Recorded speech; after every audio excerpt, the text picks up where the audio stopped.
일생 동안 당신이 반드시 읽어야 될 100권의 책 일당백 시즌2 25번째 시간 2부가 시작됐습니다.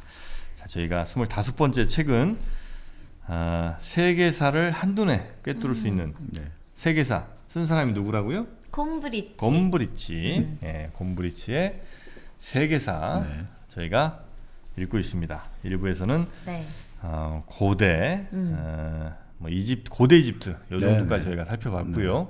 이제 한번 쭉쭉 진도 한번 나가 보겠습니다.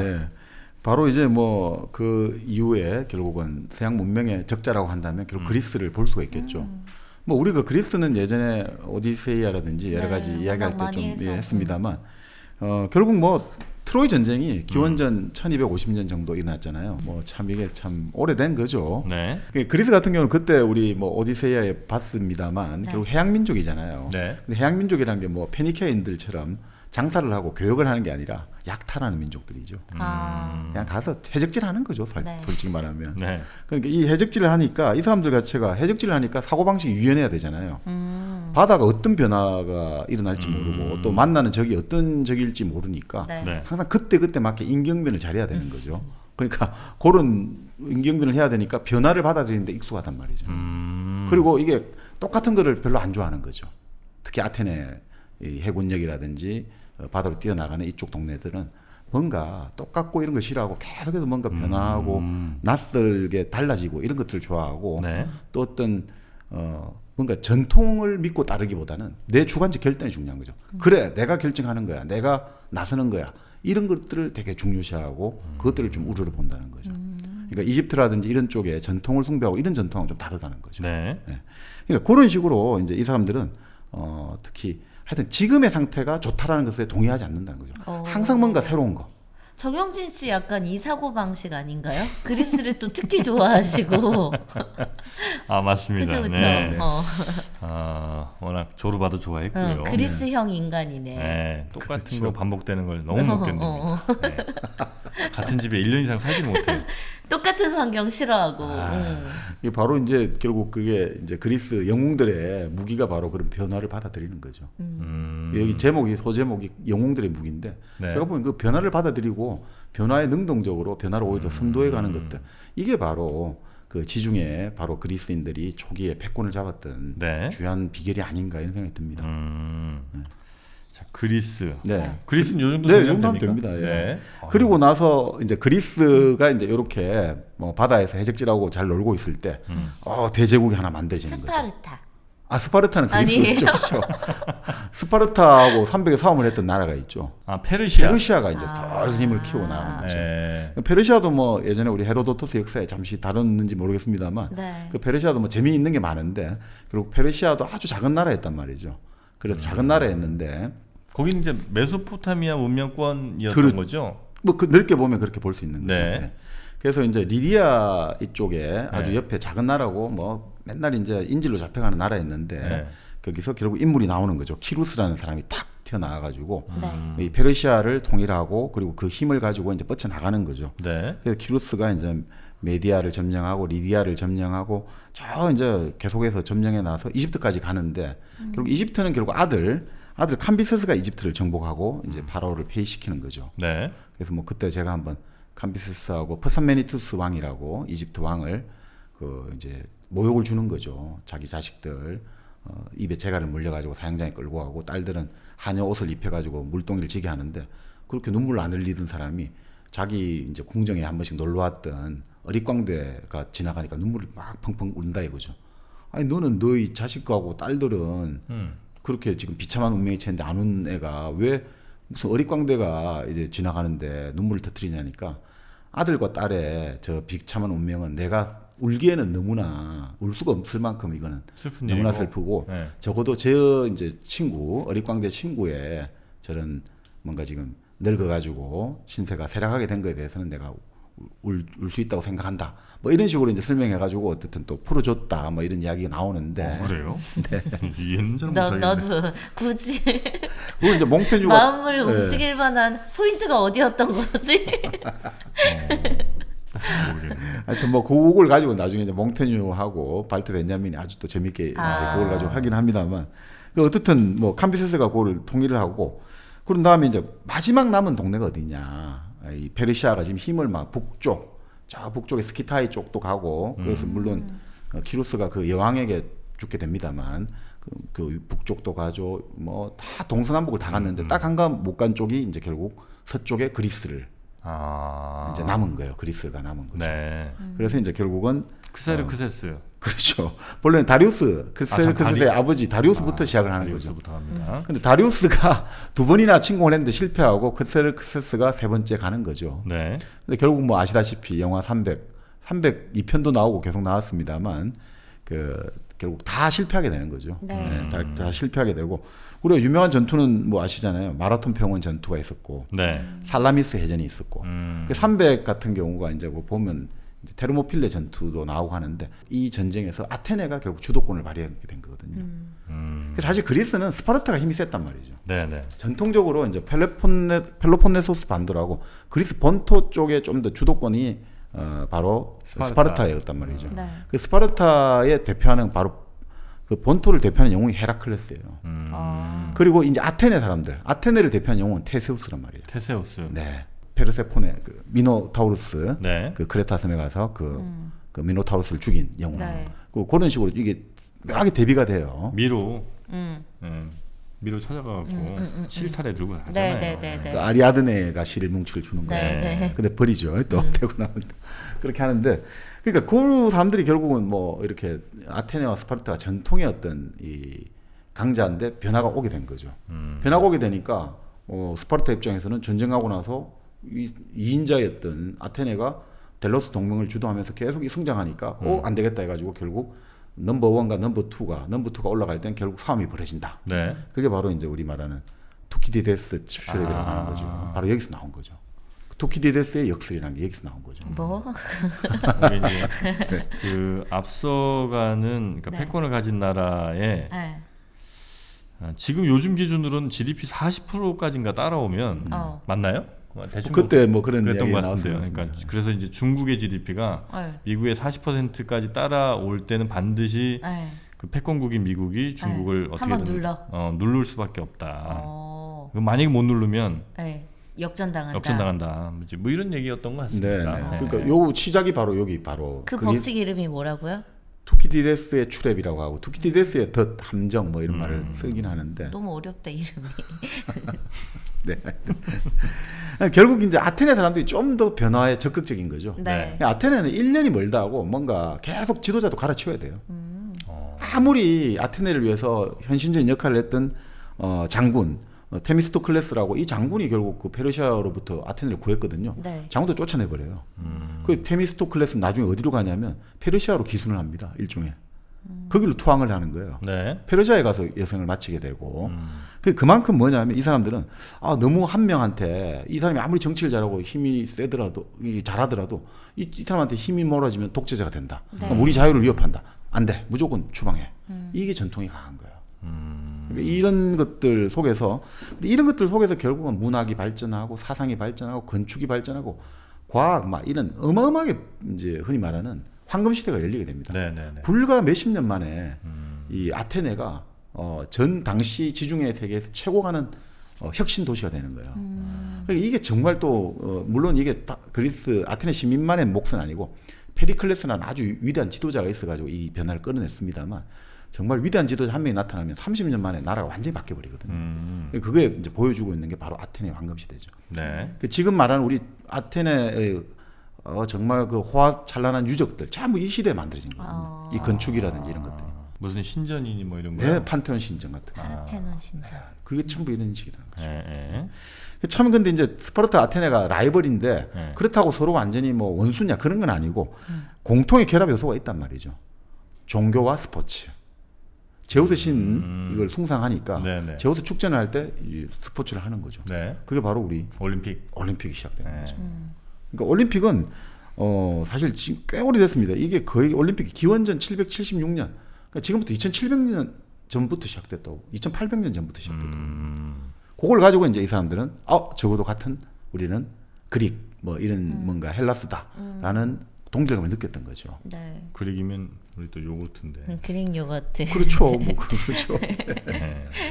그런데 그럼에도 불구하고 이제 스파르타하고 아테네가 상당히 재미가 있죠. 뭐 우리가 어떤 교육 방식을 아테네식이다, 스파르타식이다 이런 이야기 많이 하지 않습니까? 어떤 게 더 효과적이고 더 좋은 거냐? 아테네. 아테네는 뭐죠? 아까 말씀하셨듯이 뭔가 유동적이고 좀 변화에 빠르고 그렇죠. 상황 대처를 잘하고. 그렇게 하려면 대화와 토론, 서로 네. 활발하게 의견을 교환돼야 되는 거죠. 스파르타는 스파르타 힘으로 밀고 들어가. 그렇죠. 스파르타는 강압적인 거죠. 네. 근데 이게 왜 그래 됐냐면 이 스파르타에서 본래 이제 저 북쪽에서 이제 내려온 사람들이 도리아인들인데 이 사람들이 네. 스파르타에 딱 정착을 했단 말이죠. 네. 노예들을 가지고 자기들을 다스려야 되거든요. 그 노예들과 압도적으로 수가 많잖아요. 네네. 그러니까 항상 이 노예들을 다스려야 되니까 긴장을 해야 힘으로. 되고 힘이 세야 된단 말이죠. 아. 그러니까 아이가 태어나서 허약하면 죽여버리고 아. 애들 어릴 때부터 우리 300 영화 보도 나오잖아요. 저 가서 도둑질하는 훈련도 시키고 어릴 때부터 너가 뭐 일종의 뭐라고 해야 되나 생존 훈련을 네네. 시키는 거죠. 그래서 그거 못하면 너는 죽는 거야. 이렇게 가는 거죠.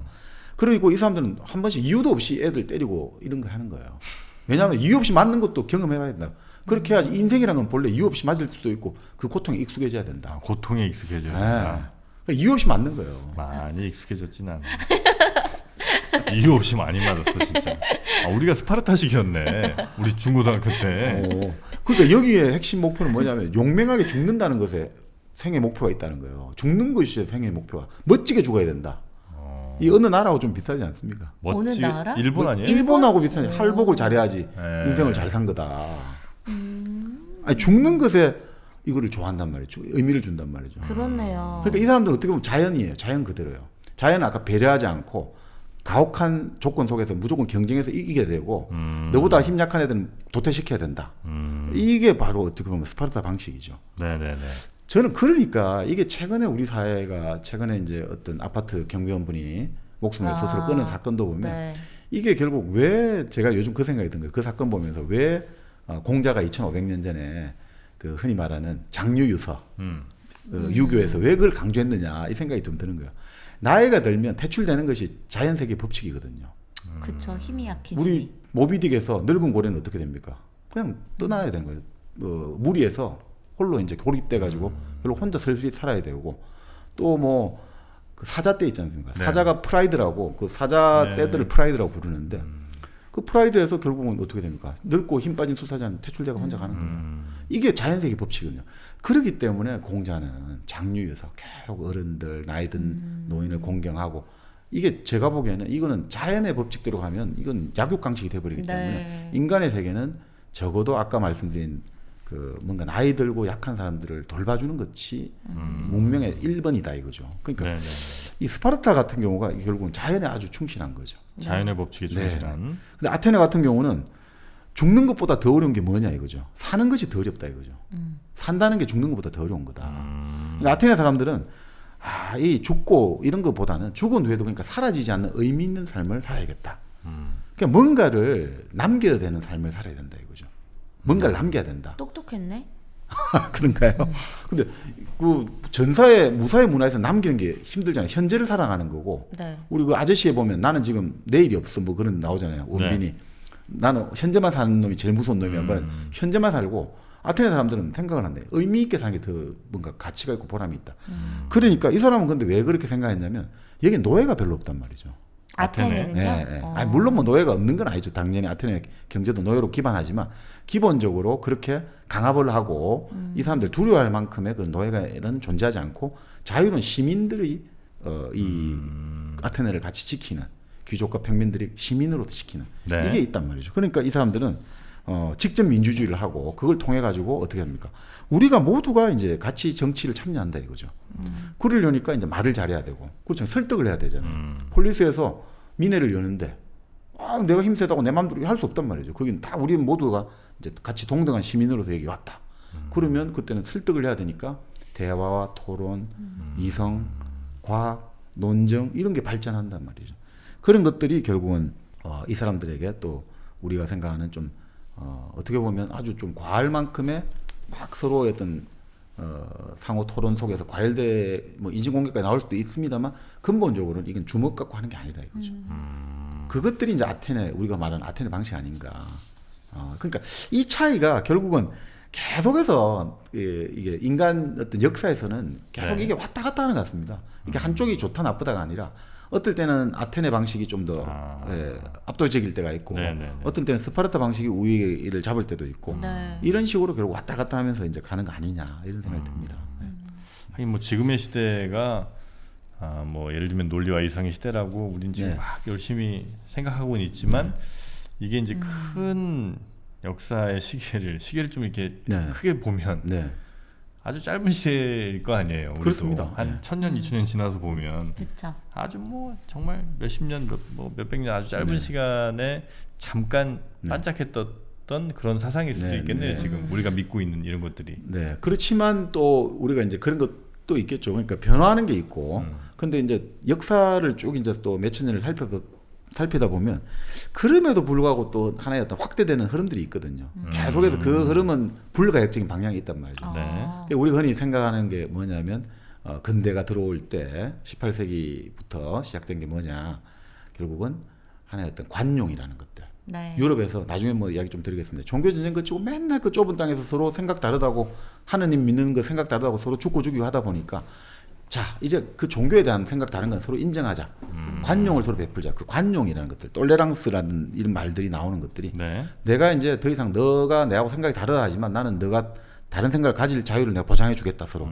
그 관용이라는 게 나오고, 두 번째가 뭐냐면 결국 그 종교에 대한 차이는 어쩔 수가 없는 거잖아요. 그러면 우리가 1 곱하기 1은 1이고 2 더하기 2는 4다. 이것들은 서로 다 합의할 수 있는 거잖아요.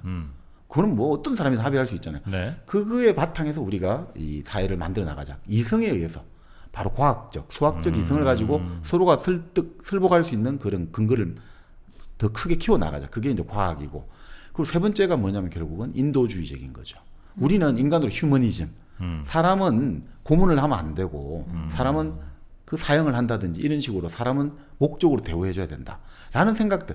이 생각들은 근데 계속해서 쭉 이제 역사를 통해서 보면 계속 발전하고 있습니다. 네. 그러니까 그런 것들은 또 분명히 확대돼가는 지점도 분명히 존재하는 거죠. 네. 그러니까 그런 것들을 한번 우리가 크게 보면 예전에는 이렇게 생각했거든요. 예전에는 노예도 인간이 아니란 말이죠. 네. 그 인간이 생각하는 어떤 생각, 그 배려의 범위가 넓어지고 있다. 예전에 노예는 인간이 아니고 배려를 안 했는데 그것들이 넓어졌죠. 그러다가 동물도 배려를 안 했잖아요. 그 잡아먹고 막. 맞아요. 근데 요즘은 동물권, 네. 동물 보호라든지 반려동물 이 개념 나오잖아요. 동물이 넓어지잖아요. 조금 더 나아가면 어떻게 되죠? 자연 자체도 이제 배려의 대상인 거죠. 지구가 몸살을 앓고 있어요. 이런 것들. 이제 무생물로 보이는 자연 자체도 배려의 대상. 그러니까 갈수록 우리가 배려하고 좀 더 고려하고 좀 막 행동을 안 하게 되는 그 대상의 범위가 넓어지는 것도 크게 보면 인간 역사의 어떤 확대되는 방향이다라고 볼 수 있다는 거죠. 그 지금 이제 고대 네. 정도 한 거잖아요. 네. 고대랑 중세랑 근대를 구별하는 기준이 있습니까? 그 보통은 이제 서양 역사에서 보면 고대는 어떻게 이제 그 시작되었고 어떻게 끝났냐 보면 고대 문명이 결국 그 완성된 나라를 많이 이제 언급을 하거든요. 네.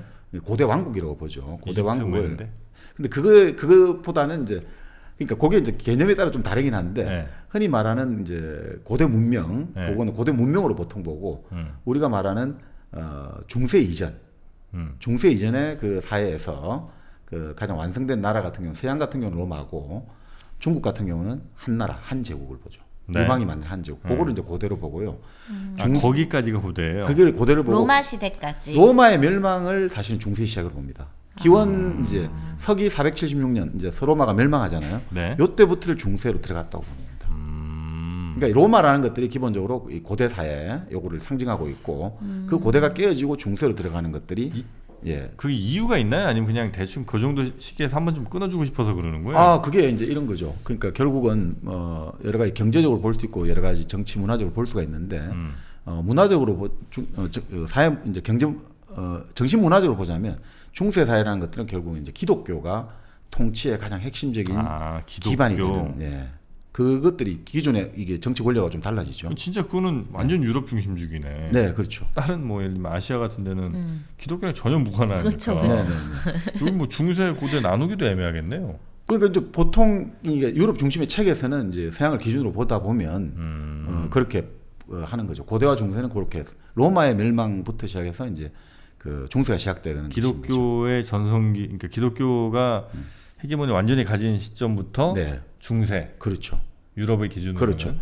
그리고 이제 중세와 근대를 나누는 것은 결국 뭐 애매한 여러 가지 그 딱 구분을 가지고 뭐라 하긴 그렇습니다만 르네상스? 바로 3R이죠. 예. 르네상스, 종교개혁, 그리고 레볼루션, 혁명이란 거죠. 혁명이라고 하면 그 정치 혁명이죠. 프랑스 혁명 같은 거요? 미국, 영국 명예혁명과 프랑스 대혁명과 미국의 독립전쟁으로 미국이 승리된 것들. 근데 르네상스랑 이 혁명이랑은 시차가 좀 꽤 있는 그렇죠. 거 아닙니까? 그래서 근대를 만든 것을 3R이라고 하네. 3R이라고 하는데 네. 그게 바로 르네상스잖아요. 네. 그 르네상스 같은 경우도 이제 보통 뭐 사실 따지고 보면 12세기부터 4, 5세기 이렇게 보잖아요. 그러니까 14, 5세기부터 16세기까지도 볼 수 있고 네. 그 다음에 종교개혁은 말씀 그대로 1517년 루터가 95개조 반박문을 했으니까 그거는 16세기고 그 이후에 이제 과학혁명이라든지 여러 가지 정치혁명들이 바로 17세기, 18세기거든요. 네. 그러니까 그것들을 사실은 근대를 만든 3R이라고 보는 거죠. 두 번째 R은 뭐의 R이에요? 루터의 R이에요? 종교개혁, 리포메이션. 아 루터야? 루테야. 루터는 L인가? 그것도 헷갈리네. 루터, L 같은데. R인가? R 같기도 하고 모르겠습니다. 이거 봐 둘도 모르잖아. 야, 그렇다고 야 종교개혁인데 루터야 R이겠니? 설마 루터가 R로 시작한다고 해서 누굴 R로 보는 거야 뭐야? 그러니까 이게 참 중국 같은 경우는 또 다르거든요. 네. 그 중국 같은 경우는 이제 고대 같은 경우는 한 제국의 멸망을 그러니까 그 고대로 보죠. 근데 중국 같은 경우는 이제 본격적으로 중세 같은 경우는 뭐 말씀드린 대로 그 위진남북조 시대, 우리 저기 결국 삼국 시대 위초고가 끝나고 네네네. 나서 위진남북조부터 해가지고 가는 것들을 이제 중세로 봐요. 근데 중국의 중세는 아주 짧아요. 중국은 근대 사회하면 좀 그렇지만 결국 새로운 에너지원을 그러니까 에너지원을 가지고 또 사회를 구분할 수 있거든요. 네. 고대 사회의 에너지 제일 중요한 게 에너지와 식량이란 말이죠. 사회를 운영하는 제일 중요한 게. 네네네. 고대 사회는 뭐냐? 바로 목재, 나무와 그 땔감 그거죠. 그 나무를 가지고 네네네. 움직이는 사회가 고대 사회였다 이거죠. 그리고 근데 결국 그 고대 사회가 결국 도시를 만들었잖아요. 왕국을. 로마가 커지고 한나라 제국이 커졌는데 자 도시에 사람들이 많이 모여 사니까 땔감도 많이 필요하고 밥도 해 먹어야 되니까 막 숲들을 막 남벌할 거 아닙니까? 그럼 어떻게 되겠습니까? 숲이 사라지니까 도시 주변을 감싸주는 숲이 사라지니까 어떻게 됩니까? 기후가 올라가겠죠. 네. 지금과 똑같아요. 이상 기후 시대가 온 거예요. 이상 기후 시대가 오니까 어떻게 됩니까? 건조해지고 그 사람들이 먹고 살기 힘들어지니까 결국 고대가 멸망하게 된단 말이죠. 한 제국이라든지 로마의 멸망은 사실은 여러 가지 정치적이고 이런 것도 있지만 근본적으로 로마를 둘러싸고 있는 생태학적 환경이 변화하면서 이상 기후가 오면서 결국은 먹고 살 걸 제대로 이게 경제가 안 돌아가니까 결국 멸망했다고 하거든요. 한 제국도 마찬가지입니다. 한나라 같은 경우도 당시 그 후한 이제 그 결국 위초고 삼국지 나오는 시대 때 이게 근본적으로 그 당시에 숲이라든지 산림이 훼손되면서 이 유랑민들이 생겨나기 시작하는 거예요. 그래서 우리 삼국지 같은 경우 보면 뭐 삼국지도 판본이 여러 개 있습니다만 네. 재밌는 거예요. 저 보세요. 관우는 저 성서성 사람, 저 중국의 서부 쪽, 네. 중부 쪽 사람이고, 장비는 연인, 북경, 영경, 북경 사람이고, 뭐 다 달라요. 유비는 탁현 사람이고, 이게 네. 다 다른 사람들이 만나가지고 형제 뭐 도원결의를 한단 말이죠. 그 뭐냐면 그때 결국 이 자기 고향에서 먹고 살 게 없어가지고 다 계속 황폐해져 돌아다니는 거예요. 유민들이 또 돌아다니죠. 지금 난민처럼 그 당시가 동생을 막론하고 난민들이 막 돌아다니기 시작하는 거예요. 전 세계적 차원에서. 그것들이 결국 보면 이제 그렇게 이제 결국 그 숲에 황폐해지고 이상규로 결국 고대는 멸망했다는 거죠. 고대 왕국이. 네네네. 그리고 중세는 그러니까 그거를 새로운 에너지원과 식량을 찾지를 못했어요. 네. 그러니까 어떻게 됩니까? 사람들한테 새로운 에너지원도 없고 식량이 없는데 사람들은 계속해서 옛날 잘 먹고 잘 살고 하면 이 사회가 멸망하겠죠. 네. 서로 싸움하고 난리 날 거 아닙니까? 그래서 중세는 종교가 들어가서 정신을 찾아야 된다. 아 물질이 부족해도. 물질은 아무 가치가 없는 거다. 우리는 정신을 가지고 내세를 기약해야 된다. 현세 이거 아무것도 아니야. 현세 부자 이거 아무것도 아니야. 저거는 아무것도 아니야. 우리는 내세를 위해 살아야 된다. 잠깐만 그러면 막 그 공자 맹자 막 이 사람들 나왔던 시대가 중세예요? 고대죠. 고대예요? 이것 봐, 난 한참 멀었어. 나 지금 좌절했잖아. 공자 지금 2천 몇백 년 전인데. 그래요. 그러니까 이제 고대 왕국이 멸망했던 게 바로 이제 우리가 보면 네. 이제 서기 기원 후 이제 그 한 바로 로마가 멸망한 476년 요때 300년 400년 사이가 막 이게 이제 이상 기후가 오고 인간이 결국은 결국 그 환경장을 스스로 부르는 거죠 사실. 네네. 그러다가 이제 결국 그러니까 중세에서는 먹고 살 게 없잖아요. 네. 내면 세계로 들어가야 된다. 지금 금수하게 사는 게 진짜 아름다운 거야. 그 옛날 고대 로마가 얼마나 음탕하게 살아가지고 저 멸망을 해가 저 다 지옥불에 지금 빠져들고 있어. 우리는 얼마나 행복하냐. 우리는 이렇게 금수하게 사는 게 얼마나 기쁨이고 우리 하늘나라 가면 딱 천국에 모든 게 마련돼 있다. 빨리 죽는다는 건좀 그렇지만 그러니까 현세를 별거 아니라고 봐야 된다. 근데 그건 다 마찬가지예요. 사실은 살기가 힘들 때는 정신주의가 발전할 수밖에 없거든요. 네. 안 그러면 사회가 멸망하니까. 네. 근데 중국 같은 경우는 빨리 그 위기를 타개를 해버려요. 중국이 오히려. 네, 중국은 바로 송나라 때 석탄을 채굴하기 시작하거든요. 석탄을 사용하기 시작해요. 석탄을 사용해요? 송나라 때 석탄을 이제 에너지원으로 사용하기 시작하는 거예요. 그래요? 그래서 송나라 때 문물이 엄청나게 발전한 거예요. 왜냐하면 자 석탄을 사용하니까 이제 화력이 높아지죠. 예전에 네. 나무보다는 온도가 높아지잖아요. 그래서 송나라 도자기가 유명해지는 거예요. 도자기가 자기가 고급이 되려면 온도를 1300도 이상 더 올려야 되는데 나무로는 한계가 있는데 석탄을 이제 이런 일종의 쓰기 시작했단 말이죠. 그래요? 네. 그러니까 그리고 어떻게 됩니까? 그 화력이 좋아지니까 이제 철강석을 녹이기 좋아지죠. 이제 제철하기 쉬워지는 거예요. 그러니까 쇠가 만들기 쉬워지는 거예요. 그렇죠. 그러니까 어떻게 되죠? 바로 우리가 말하는 중국의 짜장면 좀 비하하는 얘기지만 철 가방 하지 않습니까? 철기로 만든 이제 요리 도구가 보급되기 시작하는 거야. 그러니까 이 요리하기 좋아지는 거예요. 철로 만든 이제 요리 도구가 냄비가 뭐 프라이팬 이런 차이나 거 웍 만들 뭐 이런 수 거구나. 있어요. 그게 이제 그때부터 본격화 됩니다. 차이나 워 있잖아. 그렇죠. 손목 나가는 거. 바로 그 송나라에서 석탄이 그거 사용했기 때문에 그게 가능해진 거예요. 그게 없으면 그거 다 쓸 수가 없는 거죠. 석탄 때문에 높은 열을 얻게 되니까 네. 철광석을 이제 우리가 재련하기가 쉬워지게 되고 그리고 이제 뭡니까 나무 대신에 이걸 얻으니까 이제 뭡니까 그 도자기 만들어지게 되죠. 그러니까 이 엄청난 경제적인 발전이 이루어져 가지고 남송은 그러니까 완전히 그 당시 보면 진짜 무력을 좀 경시했기 때문에 그래서 그렇지 어마어마하게 발전한 거예요. 그래요. 그 당시 그림이라든지 도자기 그림만 봐도 아주 정밀하게 발전해. 물자가 풍부해지니까 그런 이야기를 하거든요. 우리 지난 조직의 성세를 썼던 사카이 다이치의 책을 보면 나오는데 당시 송나라 그림이나 이런 여러 가지 관찰해 보면 정말 사람들이 사실적으로 묘사를 해요. 사람들이 만두를 먹는데 만두가 종류도 여러 가지가 있어요. 그게 그림이 다 나와요. 이 만두, A 만두, A 그 정도로 자세하고 그만큼 물자가 풍부해지고 사람들이 물자가 풍부해지면 사실주의가 발전하거든요. 이 물자를 정확하게 일단 다양하니까. 그렇죠. 고대 중세시대 때는 물자를 중요시 안 하잖아요. 그냥 물자 관찰을 안 하게 되거든요. 그래도 중세시대 그림 보면 서양 그림이 어떻습니까? 막 기괴하잖아요. 그거는 그림의 법칙이 있는 거예요. 사람의 얼굴은 13분의 1로 그려야 된다. 몸에. 딱 정해져 있어요. 딱 거기에 따라 움직이지. 사실 그대로 그린다. 이거는 그림이 아니야. 이런 식이 돼요. 우리 정신세계를 표현해야 된다. 네. 그러니까 사실주의 기품은 물자가 풍부해져야지 생겨나거든요. 그렇겠네요. 그러니까 이제 중국 같은 경우는 오히려 송나라 때 빨리 중세가 왔는데 문제는 이제 그 석탄을 이용했지만 그거를 흔히 말하는 동력기관, 전기기관을 만들지 못했다. 그러니까 근대가 왔다는 거죠, 송나라 때. 근세라고 이제 부르기도 하고. 그게 사실은 중세에서 빨리 탈출한 거는 중국이었다는 거죠. 그게 근대로 이어졌다는 게 아니라 중세에서 가장 먼저 탈출한 지역은 이제 중국, 송나라 때였다 이거죠. 우리 같은 경우는 또 우리도 그렇게 보거든요. 우리는 그러면 중세가 어디냐? 우리 중세는 우리는 막 고려 정도로 보거든요. 우리는 조선이 근세의 시작. 우리 1390년부터 근세가 시작됐다. 네. 뭐 이런 식으로 이제 그거는 이제 시대 구분은 그렇게 이제 또 보통 근데 그 중세를 혹시 그 봉건제랑 연결시키지는 않습니까? 맞습니다. 네. 그죠? 그러니까 봉건 영주가 있고 그러니까 절대 왕권이 아닌 각 지역의 지역에서 봉건 힘을 영주들. 쓰는. 우리 고려 때도 왜 좀 영주들이 좀 있었죠. 그런 측면에서 고려를 이제 그렇게 보는 거죠. 지방의 흔히 말하는 권문세족들, 호족들이 이제 자기 영역을 가지고 있다. 그럴 때 그것들을 이제 보통은 중세의 특징이다. 근데 그것도 이제 지금은 그런 것도 너무 서양 중심주의적 사고다. 좀 그런 비판을 많이 받고 있습니다. 그럴 것 같긴 해요. 그 시대 구분은 그런 식으로 그런 정도로 하고 있습니다. 하겠습니다. 그리고 근데 다음이 이제 지금은 1kg 시대.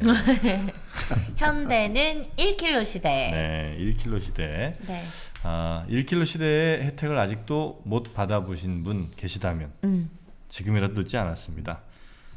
문명인이 되기 위해서, 문화인이 되기 위해서 1kg 커피 앱을 설치해 보시는 건 어떨까 하는 생각이 듭니다. 1kg 커피 우리 정민이도 저는 매일 마시고 있고 네. 콜드브루 네. 또 얼음 타서 마셔야죠. 네, 여름에 진짜 벌컥벌컥 들이마시면 이보다 시원한 게 없을 수 없더라고요. 굳이 저는 그 정수기가 과연 우리 시대에 필요한가? 정수기? 왜요? 필요하죠. 정수기가 왜 필요하죠? 우린 1kg 커피가 있는데. 네. 물 대신에 커피를 매일 마셔라. 당연하죠. 하루에 3리터씩 마시는 겁니다. 커피만 이뇨작용 빡빡 되겠다. 라면 물 끓일 때 굳이 수돗물 넣어야 될 이유가 있을까요? 한번 해봐요. 커피 넣고 끓여봐봐. 무슨 맛 날까 궁금하다. 갑자기. 네. 사실 뭐 짜파구리도 그런 실험 정신으로 태어난 겁니다. 아니, 네. 1970년대 말에 우유라면도 있었습니다. 우유라면이 있었습니다. 근데 실제로 라면에다가 우유 다 드시는 분들 계세요. 그래요? 이렇게 너무 맵고 막 이러니까 라면도 레시피가 여러 가지잖아요. 그 중에 우유 넣는 레시피도 있어요. 맛있어요? 저는 안 먹어봤어요. 안 먹어봤죠? 커피 한번 타먹어볼까 커피를 진짜? 타야죠. 아니 라면이 제일 큰 단점이 뭐예요? 느끼하다는 거예요. 먹으면 라면이? 기름기 있고 하니까. 네. 그것도 깔끔한 커피로. 네, 다양한 실험들이 여러분을 한 단계 더 나은 인간으로 만들어 드립니다. 1kg 커피로 새로운 맛에 도전하세요. 1kg 커피는요 포털 사이트에서 1kg 커피 검색하시거나 저희 일당백 홈페이지 게시판 공지사항란 들어가셔서 링크 따라가셔도 되고요. 아니면 편하게는 앱 설치 받으시면 제일 좋습니다. 네. 네, 일당백과 함께하는 1kg 커피였습니다. 1kg 커피 시대가 지금 화려하게 열려 있고요.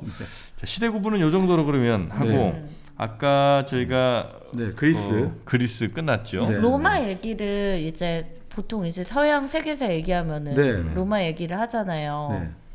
로마가 뭐가 그렇게 대단하길래 로마를 기준으로 막 고대 중세를 나누고 그러는지. 네, 그 이야기 드리겠습니다.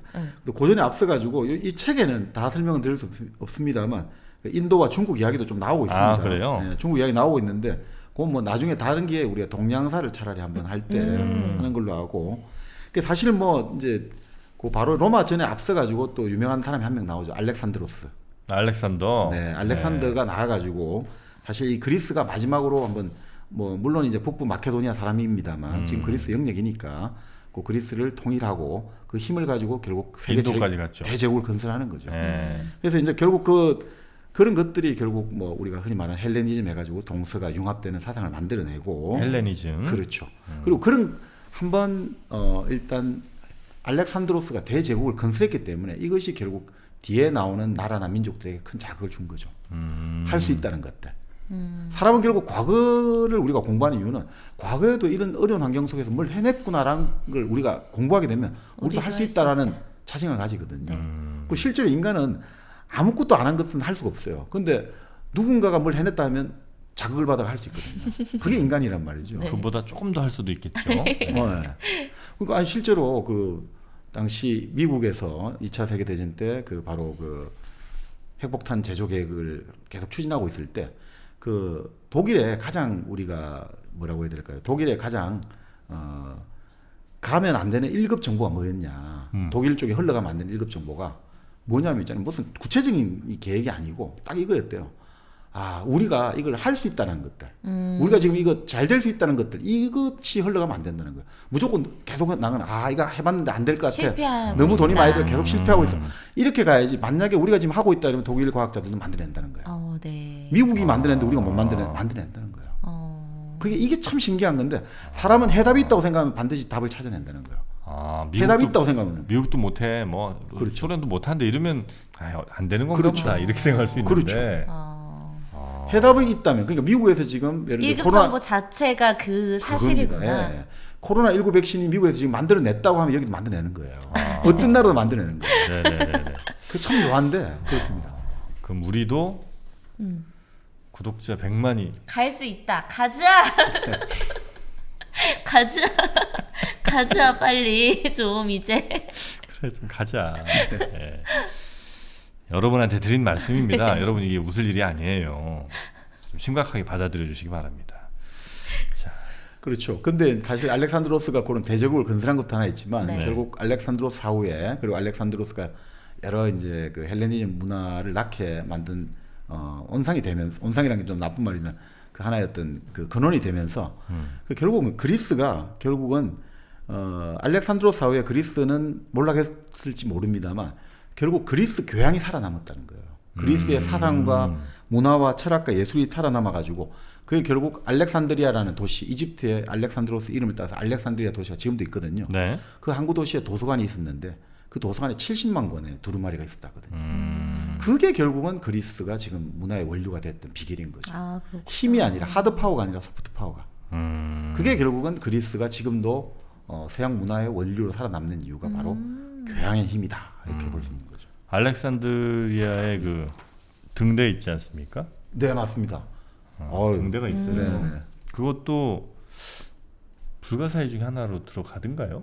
들어갔을 겁니다. 이게 왜냐하면 들어갔을 70m인가 이렇게 높이가 예, 예. 아주 웅장하고 그게 70km까지 뭐 그 빛을 등대불 빛이 쏴요? 투사가 됐다든가 오. 그런 이야기가 나왔죠. 옛날엔 뭐 빛이라는 게 사실 네. 횃불 뭐 이 정도일 거 그쵸, 아니에요. 그쵸. 근데 그걸 아마 무슨 반사경 뭐 이렇게 빛을 좀 모아갖고 아마 보냈던 모양이 확실하게 모르겠는데 네. 그런 게 알렉산드리아에 있었다. 네네. 뭐 지금 말씀대로 이제 결국 그 이후의 시대 바로 그리스 이후에 지중해 패자가 된 게 바로 로마죠. 로마. 근데 로마 같은 경우도 우리가 알다시피 그 로마가 이탈리아 그 반도에 사실 그 중부잖아요. 로마. 네네네. 그래서 별 볼 일이 없었을 거 아니에요. 네. 그러니까 이 사람들은 신화를 만들어야 되잖아요. 네. 그래서 본래 로마의 시조가 누구냐?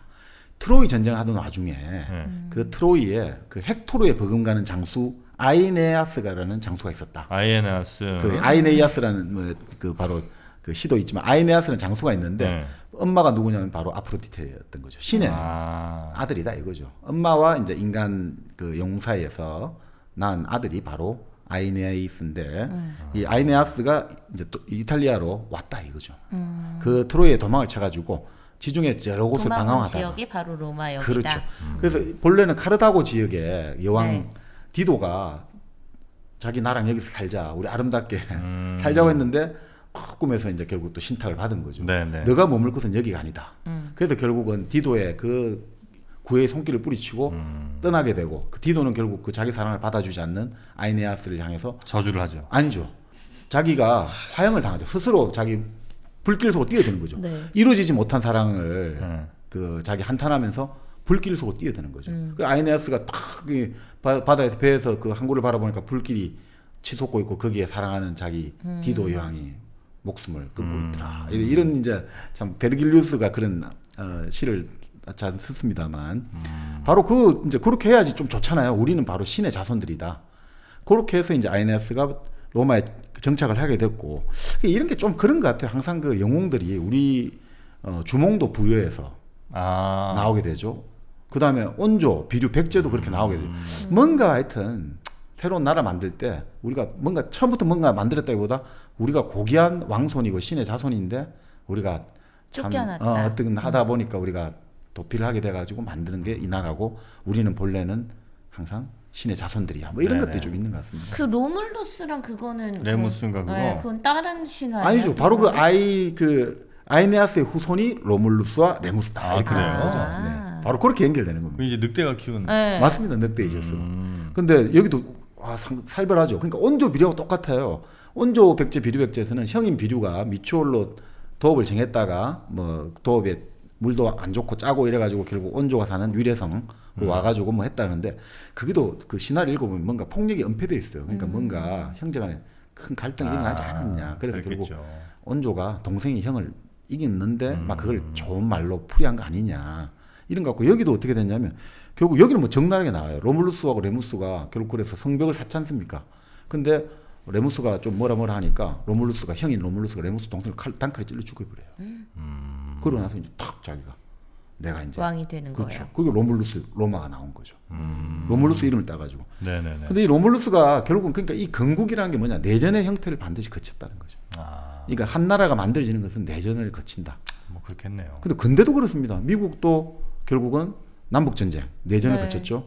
일본도 메이지 유신 때 보신 전쟁, 세이난 전쟁, 내전을 거치고 우리 대한민국도 6.25라는 내전을 거친단 말이죠. 이게 근대 국가가 된다는 것은 내전을 참 이게 참 거치어 뭐 안 거친 나라도 있긴 있습니다만 기본적으로 이 내전의 형태가 참 많이 거칠 수밖에 없나 봅니다. 그래서 어떤 뭐 권력이 한쪽으로 확실하게 집중이 되는 게 돼야 이제 또 국가가 성립되고 뭐 이런 그런 것들이 있는 것 같습니다. 이게 국가가 만들어진다는 것은 결국 권력이 모인다는 건데 그렇죠. 그런 거는 각각의 권력들이 다 작은 권력들이 있는데 하나로 모이려면 당연히 충돌이 벌어지지 않습니까? 그 과정에서는 결국 그러니까 원초적으로 국가가 만들어질 때 그 원초적인 폭력이 초석적인 폭력이라고 하죠. 하나의 어떤 국가를 만드는 초석이 되는 폭력이 불가피한 거 아니냐 이렇게 이제 볼 수 있다는 거죠. 그 초석적 폭력이라는 게 있습니다. 아, 그래요. 폭력인데 그게 뭔가를 다지기 위한 모든 폭력을 끝장내기 위한 폭력. 아. 이런 것들이죠. 그러니까 이 사소한 막 계속 서로 싸움하니까 이걸 끝장내고 이제 하나로 뭉치자. 그럴 때는 힘이 또 들어가야 되잖아요. 창조적 파괴랑 비슷한 말인 것 같네요. 뭐 그런 것하고도 비슷할 수 있죠. 현민이 웃음이 너무 그냥 뭐 이런 거 아니에요? 막 밑에 쪼무레기들이 자꾸 여기서 막 이렇게 자잘하게 자기들끼리 싸우고 있으면 맨 위에 보스가 한 방에 확 화를 내면은 그렇죠. 밑에들이 깨갱하는 거랑 비슷한 거지. 그렇습니다. 그렇게 해야지 질서가 만들어지죠. 네. 그러면 이제 큰 형님이 있고 네. 딱 이제 질서가 만들. 전국구가 있고 지역구가 있고 동네 이제 양아치가 있고 뭐 이런 식으로 딱 지역이만 그러면 그렇게 하면 어떻게 어떻든 좋든 나쁘든 질서가 만들어진다. 질서가 만들어진다는 거는 좋든 나쁘든 안정이 된다는 거거든요. 네네네. 그렇기 때문에 이제 폭력은 사실은 나중에 한번 다룰 기회가 있을지 모르지만 르네 지라르가 성스러운 것과 폭력해가지고 나오는데 이게 참 재밌습니다. 한번 나중에 다룰 기회가 있으면 한번 해보겠습니다만. 네네. 그러니까 그런 겁니다. 이 내전이 그렇게 불가피한 것 같고. 근데 결국 이 뭐 로마 같은 경우도 건국을 보면 계속해서 싸움이 나요. 계속해서 옆 동네, 그러니까 옆 나라라고 하는데 옆 동네죠. 옆 동네하고 싸움을 하고 계속해서 근데 그렇게 계속해서 발전이라고 할까 확장을 해 나가는데 로마인의 특징이 뭐냐면 한마디로 말하면 그리스인처럼 뭐 생각이 깊고 뭐 예술 감각 이런 건 잘 모르겠다 이거죠. 로마인이 가장 강한 게 뭐냐면 끈기라는 거예요. 끈기요? 아주 집요하다는 거죠. 어떻게 이런 습성? 뭐 이런 성격을 갖게 되는 거예요? 그러니까 결국은 어떻게 보면 이렇게도 봐요. 로마는 기본적으로 이제 해양 문화가 아니고 결국 농경 문화라는 거예요. 농경 문화의 특징, 농민들 끈질기잖아요. 정복자가 와도 우린 버텨낸다. 계속 씨를 심고 우리는 자라고 땅을 일군다. 이 땅을 지켜낸다. 이런 것들이 있고 이 또 특징이 뭐냐면 실용적인 거죠. 로마인들은 건축 실용적이잖아요. 조각은 별로 재미가 없는데 로마가 만든 도로라든지 로마가 경기장 이런 거 정말 그 건축물은 아직 남아 있잖아요. 실제 사용할 수 있는. 그러니까 이 사람들은 하나의 목표를 정하면 이 목표를 달성하기 위해서는 누구도 예외 없이 가야 된다 이거죠. 그래서 로마가 발전시킨 게 바로 로마 법이란 말이죠. 이 법 앞에서는 예외와 원칙이 없다는 거예요. 이게 무시무시한 거거든요. 그러니까 사실은 로마를 보고 있으면 가장 중요한 게 이제 법치라는 것들. 이 법이 한번 제도화되면 이게 가장 큰 경쟁력이고 그 소셜 그 인프라가 되거든요. 네네네. 왜냐하면 로마가 어느 정도냐면요. 로마의 법은 자 로마도 왕이 있었을 거 아닙니까? 이렇게 하다가 근데 로마 사람들은 평등 의식이 강하고 그래서 이제 귀족하고도 평민들이 같이 우리 대등하게 논의하자 이런 정도란 말이죠. 자 그래서 이제 왕이라든지 좀 이제 독재자가 나타나잖아요. 그럼 어떻게 하냐면 그때도 브루투스라는 아주 로마 역사 초기에 있었거든요. 이 브루투스가 이제 주도를 해가지고 그 독재자를 쫓아냈어요. 왕을 쫓아냈거든요. 그 시저의 브루투스예요? 그 브루투스 몇백 년 전에. 근데 같은 역할을 해요. 가만히 보면. 아, 그래요? 네, 왕을 쫓아냈는데 문제는 그 브루투스가 이름이 같습니다.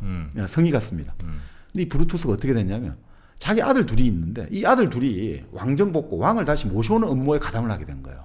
아버지는 왕을 쫓아냈는데 아들은 다시 왕을 데리고 오자. 네. 자 그러니까 이 적발이 됐지 않습니까? 그런데 그래도 브루투스 당신 최고 지금 로마의 권력자의 아들이고 당신이 막 아들인데 좀 봐줘라. 그리고 재량권이 좀 있었단 말이죠. 네. 추방을 한다든지 아니면 좀 뭐 사면하는 권한이 있었거든요. 브루투스가 어떻게 하냐면 무슨 소리냐고 반드시 이 법에 우리가 뭐라고 약속을 했냐. 왕정 복고 하는 것들은 어떤 업무에 들어가는 관련자는 다 사형이다. 사형시켜가 돼버린 거예요. 아들을 사형시킨 거예요. 아들 둘을 다 사형시켰어요. 그래서 그 아들 둘을 사형시켰는데 그 아들 둘의 시체는 집으로 들어와야 될 거 아니에요. 그 자기 집을 들어오는데 브루투스가 딱 바라보고 있는 거예요. 아들 둘의 시체가 들어오는 그만큼 법의 의식이 강한 거예요. 준법 의식. 법은 한번 지켜지면 어떤 사람도 지켜야 된다는 거죠. 친자 확인했는데 아닌 걸로 나왔네. 아니면 아들이 그걸 뭔가 자신의 그거를 노릴 것 같으니까 안 노리죠. 안 노렸어. 왜냐하면 싹을 자르는 거 아니에요? 이 왕이 아니니까 브루투스는. 근데 이 전통이 계속 이어져요. 로마에서는 호라티우스 형제 맹세라는 그림이 있거든요. 네. 옛날에 우리가 왜 다윗과 골리앗이 싸움하잖아요. 네. 1000명씩 싸움하지 말고 대표 선수 한 명 뽑아가지고 싸움에 네, 이기면 이긴 걸로 하자. 합리적이잖아요. 그래서 로마에서 또 옆 동네하고 싸움을 하는데 어떻게 됐냐면 호라티우스 가문, 로마를 대표하는 호라티우스 가문의 삼형제가 나가기로 하고 또 그쪽 동네는 뭐냐면 큐라티우스 가문의 삼형제가 나오기로 한 거예요. 아, 삼형제씩. 삼형제끼리 이제 아들 셋, 그러니까 남자 셋끼리 이제 싸움해서 이긴 쪽이 이긴 거다라고 네. 하는 거죠. 이제 목숨을 걸고 하는 거죠, 칼 들고. 근데 참 이게 운명의 장난인 게 이 호라티우스 가문의 그 바로 그 오빠들 삼형제의 어떤 여동생이 있는데 이 여동생이 약혼자가 정혼한 사이가 바로 큐라티우스 가문의 아이고. 그 싸움하러 나가는 또 아들인 거예요. 아이고. 이 로미오와 줄리엣도 아니고. 자, 어떡해? 근데 전쟁이 아니라 싸움은 벌어졌죠. 네. 이거는 죽고 끝까지 한 명만 살아남는 거죠. 다 죽을 수도 있고. 네. 근데 결국 어떻게 됐느냐? 바로 로마 호라티우스 가문의 한 아들이 이긴 거예요. 나머지 5명 다 죽고 그 아들만 딱 살아 돌아온 거죠. 네. 그래서 아들이 살아 돌아왔단 말이죠. 집안으로 귀환을 하지 않습니까? 네. 로마에서는 정말 뭐 영웅 중에 영웅이잖아요. 우리나라를 성전으로 대표에서. 올렸으니까. 그러니까 막 박수를 치고 아버지도 자랑스럽게 하는데 이 바로 호라티우스 가문 여동생이 저주를 퍼붓는 거예요. 너가 어떻게 그럴 수 있냐고. 내 사랑하는 연인을 죽여놓고 넌 뭐가 그래 당당하냐. 이렇게 저주를 퍼부니까 그 오빠가 어떻게 하는 줄 알아요? 죽여요? 바로 칼로 단칼에 베버려요. 왜냐하면 너는 지금 나에 대해서 비난하는 게 아니라 로마를 비난하고 로마를 저주한 것이다. 나는 지금 내가 집안을 대표하고 내가 너의 오빠로 지금 전쟁터에 나가서 전쟁을 한 것이 아니라 전쟁을 한 것이지 그 오빠로서 간 게 아니라 나는 로마를 대표해서 간 것이다. 근데 너가 지금 나를 너의 연인을 죽였다고 비난한다는 것은 너는 국가를 배반한 거다 이거죠. 법을 배반한 거다. 그래서 죽여버리고 그걸 또 다들 찬양을 한단 말이죠. 이런 게 로마의 어떤 정신이었다는 거죠. 이 로마법이 결국은 로마를 지금도 그러니까 지금도 유럽 있잖아요. 유럽을 규정하는 기준들이 몇 개 있거든요. 뭐가 네, 유럽이냐라고 네. 할 때 바로 그리스 문화의 전통, 네. 로마의 법, 그리고 기독교 이 세 가지를 공유해야지 유럽권이 되는 거예요. 그러니까 그걸 공유하지 않고 있는 터키는 아무리 EU에 한다지만 이게 근본적으로 받아들이기가 애매한 지점이 유럽 있거든요. 사람들은 아무리 터키가 뭐라고 그래도 그 세 가지의 문화적인 동질성이 있어야 돼. 정체성을 유럽적 정체성을 구성하는 거라고. 네네네. 로마의 법이 근데 되게 무자비하네. 무자비하다고요. 왜? 아니 무자비한 건 아니고. 그래서 아들도 죽이고 여동생도 아니 죽일 규칙이 정도로 있으면 거기에 대해서 예외가 없다는 거죠. 예외가 없어야 된다. 곱게 죽인 걸 다행이라고 생각해. 딴 데 말아야. 험악한 데 많아요. 그러니까 뭐 어떻든 이 끈질기게 이 법이라는 것들 속에서 네. 그리고 법이라는 게 일시적으로 무력해 보이더라도 이 사람들은 끈질기게 그것을 실현한다는 거죠.